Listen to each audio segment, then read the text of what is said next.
On a special edition of the OSP, I'm turning the spotlight on one of the actors in the new movie, The Express. Everybody, please welcome in Darrin Henson. And Darrin, let's start off talking about this wonderful movie. In general terms first, obviously, the beautiful story is Ernie Davis, as we all well know, but tell the viewers out there that haven't seen the movie yet why they should. This story is about men, and it's a coming of age of men. It's about relationships between black and white America, and it's about relationships between people and themselves. It's a great story about courage and about life, and I think it's told really dynamically through the story of Ernie Davis. Absolutely, it is. And you play Jim Brown's character in the movie, of course. Jim Brown, arguably the best running back of all time, as we all well know. His career is forced from the NFL as well. College, he was incredible. High school, he was a standout. Tell us Jim Brown's involvement in this movie. Obviously, he was the #1 draft pick. He did not win the Heisman, but sort of blazed the ground here for Ernie Davis. Jim Brown was the best running back that Syracuse had seen at that time. Jim Brown graduated and was drafted by the Cleveland Browns, and Ben Schwartzwalder asked Jim Brown to help recruit the next running back that would come in and take Jim's place, and that was Ernie Davis. So the humanitarian, the brother that Jim is, he believed in lending himself to helping people and assisting people, and what he did was help recruit Ernie Davis into Syracuse and became a great friend to Ernie and a mentor as well.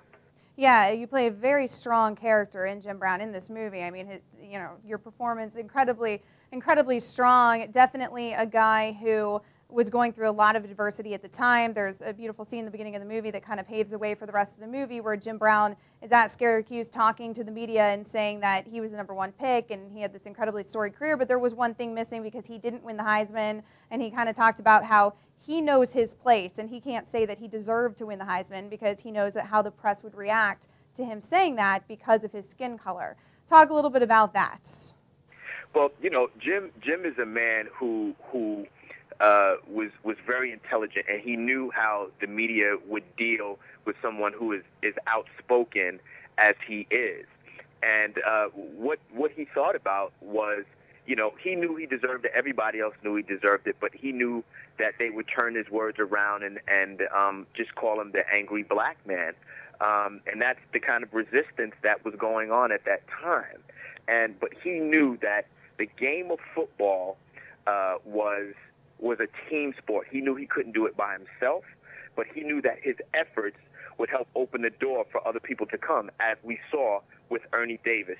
So he was efficacious in the way that he was working through it, and as dynamic as he did it, then we can see for someone like Ernie Davis, who had the personality to deal with the media and what was going on that time, it actually worked. So I would say that Jim Brown's efforts were as strong today as they were then, and opened the doors for a lot of athletes as just well as African Americans in general. Right. Now, you know Jim Brown personally on a friendly basis here, and it's my understanding that he's actually the one that got you involved in playing himself in this movie. Tell us about that. He did. Jim and I are very good friends. We worked together on a television series called Soul Food. We did quite a few episodes together, so we built a great bond and relationship.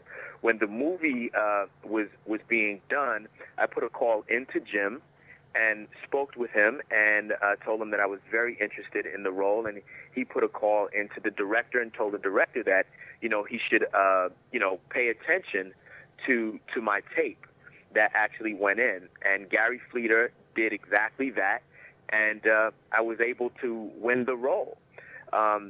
Playing Jim Brown is a very dynamic role. He's a very dynamic man, and you had to be able to be up for the test. And it happened that I was casted in the role, and I'm thankful to Jim for it, for making the phone call on my behalf as well. Yeah, not only did you have the pressure of playing somebody like Jim Brown, but you had the pressure of playing one of your personal friends as well. So that had to have been high pressure. How did you prepare for this role? I actually gained 35 to 40 pounds to play Jim. Wow. Jim's a big guy, and I had to put on some weight. I did a lot of reading. I did a lot of studying, obviously the game of football, a lot of historical information that was important. for me and political information for me to study as well. But really, I just dove into Jim Brown's world and just tried to tell as much of the truth as I could. Yeah, and this really is a beautiful movie with lots of information that a lot of people out there might not really know. It really gives you a feel of what it was like back then and all the adversity that all these guys went through on the field. Yes, it's a very powerful film, but it's also empowering because it shows you that you can come as you are, just don't stay as you are.